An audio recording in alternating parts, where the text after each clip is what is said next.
Welcome back to Winterverse. I'm Andrew. In this video, we are back to Shadowverse Evolve for the third matchup. We're back in Pod 1, and Dragoncraft lost against Swordcraft, but we're going to put them up against the newcomer to this pod, which will either be Nightmarecraft or Havencraft, and the other one will be joining Forestcraft and Runecraft in their pod. If Dragoncraft loses here today, they will be completely out of contention, and the other one will have the opportunity to try to beat Swordcraft to become the champion of the pod. If Dragoncraft wins, however, then only Swordcraft will have the opportunity to be the pod winner if they're able to beat whichever contender we get here. So let's roll to determine between these two. We'll do odds for Nightmarecraft and evens for Havencraft. Evens means we are going to have Havencraft against Dragoncraft. Don't need this leader card anymore. Let's get started. All right, so we got the opening hands, and Havencraft will be going first. Since Dragoncraft went first in their previous game, Havencraft gets a maximum play point orb as well as a current play point orb.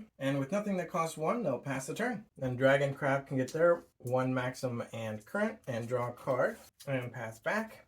Havencraft goes to 2 and 2 and draw. And then they're going to spend their 2 to play a Beastly Vow. This is an amulet, and it comes into play in the act state. In order to use it, they pay 1 and act it to make a Holy Flame Tiger, which is a 4/4 with Rush. But they won't be able to do that this turn because this is going to be tapped. And Dragoncraft goes to 2 and 2, draw. And they've got a few 2-drops, but a couple of them care about overflow, which means having 7 maximum play point orbs, which is a ways off. I don't know if we can hold our 2-drops forever, but I think I will go ahead and play this Fire Lizard that just says it's going to deal 1 damage right away. So we're just going to do, we don't have a follower to hit, so we'll just hit their defense directly and make a 3/2. Has Summoning Sickness, so pass back. Havencraft will ready their amulet, go to 3/3 and draw. And it might have been a little bit ambitious of the Dragoncraft player to play this Fire Lizard directly into this amulet, because now all Havencraft has to do is pay 1, activate it, send it to their graveyard, and make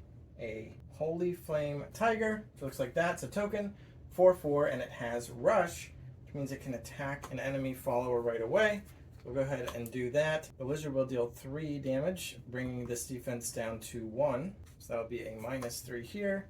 It kills the lizard. And with still 2 more play points to spend, they'll play another amulet. Same one. All right, so we go to 3 and 3 and try to recover from that. They have to be careful playing into another one of these Holy Flame Tigers on incoming.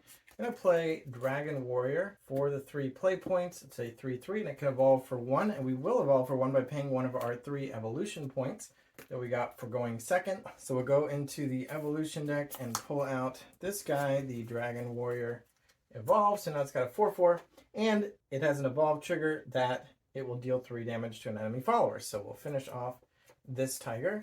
And evolved creatures can attack enemy followers. Same turn they come into play, but no enemy followers to attack, so we'll end the turn. Okay, and 4 play point orbs here. So we're going to go with a strategy of keeping the board clear. So we'll spend 1 to destroy this one for another tiger with Rush, which will trade with the dragon, and send this evolution to the evolution deck face up and unusable for the rest of the game. And then for the other 3, we're going to play Death Sentence, another amulet. Comes into play in the act state as well, but we can act it and put it into the graveyard to choose an enemy follower and destroy it. So we have some more removal lying in wait. Okay, 4 and 4 for Dragoncraft. Well, there's no reason to rush things, so let's spend 2 to play Dragon Oracle. So this says either draw a card or gain an empty play point orb, so we'll go ahead and do the option that ramps this up. It's going to get us closer to the 7 we need for overflow. That's a spell, so that's done. And we have 2 left, which again we could spend on a follower. They're not really juicy targets for the Death Sentence, but at the same time they do have powerful overflow abilities, and we might just wait. We're not under any pressure, so let's go big. 5 and 5 here. And Havencraft did actually want Dragon player to play a follower that we could destroy, because we're going to play the Cruel Priestess, a follower who's a 3/3, and she has Fanfare, bring back an amulet. So we'll get back a Beastly Vow with her ability. instead of the death sentence because we didn't get to use it yet. And at least we get another tiger that way. You have to spend 4. So now Dragon has taken the lead on play points with 6. I think we're going to hold everything because almost all of these cards have overflow. We're just not under any pressure. So go ahead. Now Havencraft can go to 6. I don't know if they're used to being the aggressive player, but they've got some action, so they can make a Holy Flame Tiger. Unfortunately, it is rush. It won't be able to attack the opponent directly, but she can, so that'll be 3, putting them down to 17. And then they'll go down to 1 and play this other amulet, Dual Flames, which says immediately get a Holy Flame Tiger. And for 2 play points, we can make another one, but we don't have room for it right now. So we're going to keep this amulet out. Or I guess in order to make the tiger, we would put this in our graveyard to make a room, make a slot. But we only have 2. I was going to say we only have 1 left, but actually it makes more sense to pay 2 with this card and keep the Beastly Vow out. So we'll use the Dual Flames twice and just leave the Beastly Vow in place. So we spent all 6. Now the magic number of 7 means dragons now have their overflow. I think the first thing we're going to do is play Dragon Guard. Costs 4. So 1, 2, 3, 4. It's a 4/5. And it has ward. It also has overflow to get +2/+2. So it's going to become a 6/7. And we can act it at the end of our turn in order to make it the target that our opponent has to attack first. We're also going to play a Dragonute Priestess. She costs 2 for a 2/3, and Fanfare, when she comes into play, if I have overflow, deal 4 damage to a unit. So we can pick off one of those tigers, and then we'll go ahead and end our turn with the 1 play point and use the ward here with a 6/7 blocker. Although I guess I got so carried away thinking about whether I could do it, I didn't stop to think whether I should, because Havencraft can just use the death sentence on that guy there and just take him out. So he's gone. We can pay 1 to use the Beastly Vow, make another tiger, and with rush, the tiger can attack the priestess. I think the dragon player is okay with that. However, when this tiger attacks, they are going to spend their last orb to play this Dragon's Fire or Blazing Breath, something like that. It deals 2 damage unless they have overflow, which they do, in which case it deals 4. So it's just going to take out this tiger. Dragon's making good use of that overflow. They will get hit for 3 here and go down to 14. And then Haven can spend their other 6 to play this Curate. She is a 5/5. This is an upgrade from the starter decks with the booster box that I got. I think she's just a bronze rare though, nothing special. But she's going to give us 5 more health and draw a card, which is a pretty strong little common if you ask me. And then we pass back to the dragons. All right, 8 and 8. See what else we can do. An empty board, but that seems as good a time as any to play Fafnir. It's an 8/8 for 8, so we'll just spend all that and deal 8 damage to all enemy followers. So 4, 7, 12 damage seems like a pretty good deal for that guy. And clear out that side of the board. And we get 8 on this side. I think Haven will start out with Acolyte's Light. So this is a quick spell, but we'll go ahead and play it now. It just says choose an enemy follower, banish it, and add 2 to your leader's defense. So we're going up to 26. We get to banish Fafnir, so he's out of the game. And that's a pretty good evening factor. You have to spend 4 for that. Down to 3. And we'll play this Ardent Nun for 2. She's a 2/2. She deals 1 extra damage on our opponent's turn. So if they attack into her, they have to be ready for that extra damage. She also has ward, and she evolves for 1, which I think we'll go ahead and pay to bring out Ardent Nun evolved. So now she's a 3/3, still with ward, and she does 2 extra damage on our opponent's turn. So if they attack into her, she's going to hit back for 5. And we'll use that ward. 9 play point orbs. We'll play another Dragon Warrior for 3. Spend 1 to evolve that. And it deals 3 immediately, so we'll take her out. And we won't have to worry about that ability. We won't be able to attack though, but we'll also play the Dragon Rider. This is a 2/2 for 2. It evolves for 1, but we're not going to do that right now. I actually meant to spend an evolution point to evolve this. I should have 1 more. And then I'm spending 2 for that.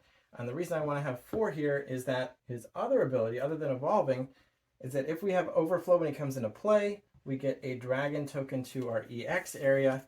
EX area being like a place where we can make tokens into and we can play tokens from. So we will spend 4 to play this dragon token, and now we have a nice board presence. Again, 9 and 9, feeling a little bit behind now. Haven's going to play another Cruel Priestess for 4, and she's the one that lets us bring an amulet back from the discard, and we're going to get the death sentence back, so we can't use it now, but we can destroy a creature in the future. I'm also going to play this Priest of the Cudgel. This might not be necessary or beneficial. I'm going to try it out. So he also can evolve for 1. He's just a 3/3 that evolves for 1, so we will pay that. And we'll grab his level up, which looks like this. So now he'd be a 4/4. And when he evolves, we get to banish an enemy follower with 3 or less defense. So this is our only option for that. And now we have this guy who's a 4/4, and I think we're just going to pick off that dragon. So they will trade, and we are clearing the board, even though we are now going to play Hair of Illusions, which is an amulet that we can act on our turn to act an enemy follower, or we can pay 10 play points, which is what we will have next turn, incidentally, act it, put into our graveyard, and banish all followers. So might not be necessary now that we have just taken out a couple of threats, but it could be handy to have around for the future. Now we've got the big maximum of 10 and 10 play points. Are behind on life, but they don't really have threats other than this 3/3. We don't want to play into their hair too much. Also don't have a ton going on, to be honest, but we'll play another Dragonute Priestess for 2, and she lets us deal 4 right away. So we can just kill this, and we can attack them directly for 5, take away one of these life dice. Still at 21 though, and we got a couple quick spells, so I think we'll just leave our mana in case we want to use that. Alright, now everybody's at 10 mana, and let's see what haymakers we can pull out.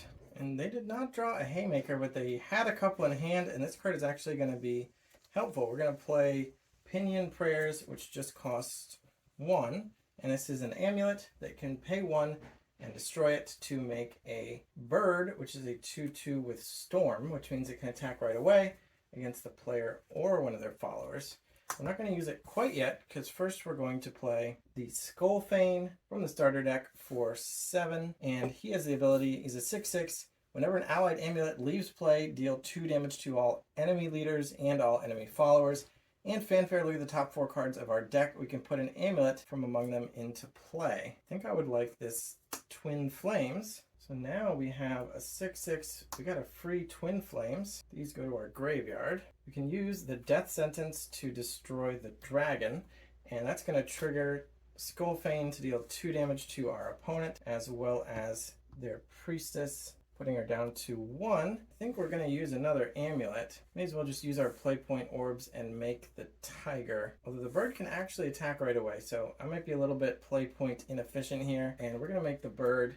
That was another amulet usage, so Skullfane triggers again, finishes off the priestess and puts them down to 10.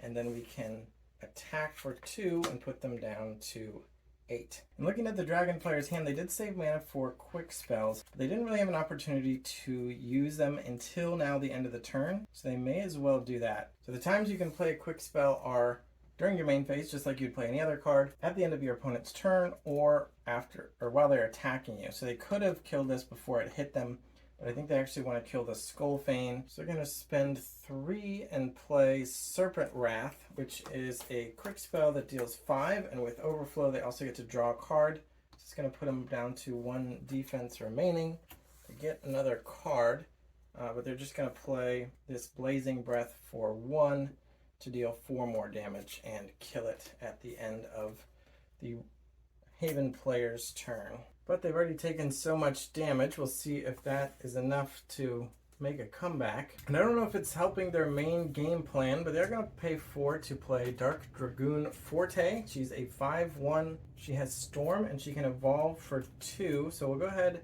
and do that, and Dark Dragoon Forte evolve. She's just going to be a 7/3 with Storm and Aura, which I believe means she can't be targeted by stuff. She can be attacked, but not targeted by like spells and things.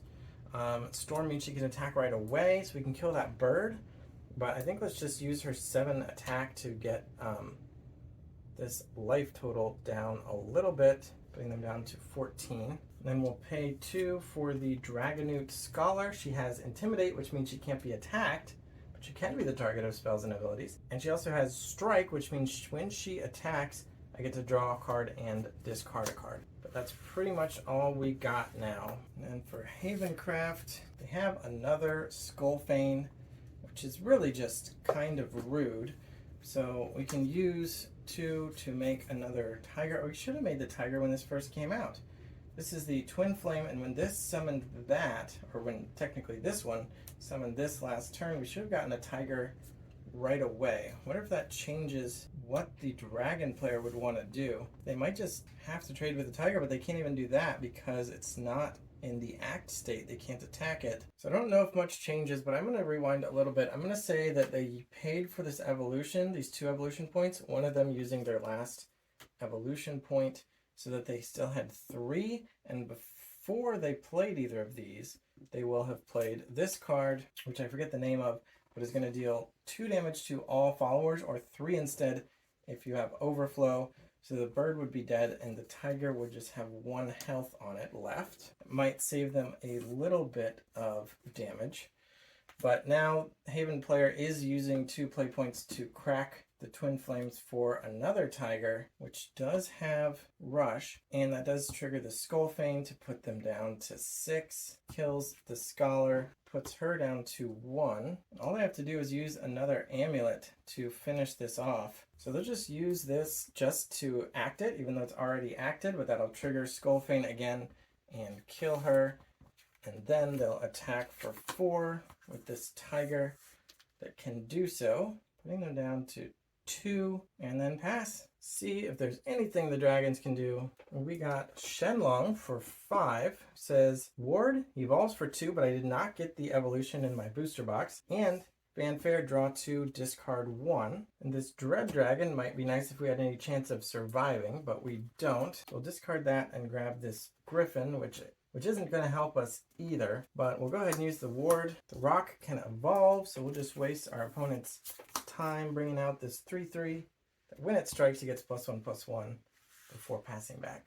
And then Haven can close things out in a variety of ways. But really all I have to do is attack Shenlong, take 4 damage onto Skullfane, and now our opponent is open for us to attack with the tiger for the win. Which means the Havencraft has beaten the Dragoncraft. The Dragoncraft player lost both their matches, which means Havencraft and Swordcraft will be facing off to be the winner of this pod, and we will have a clear winner in at least one of the pods.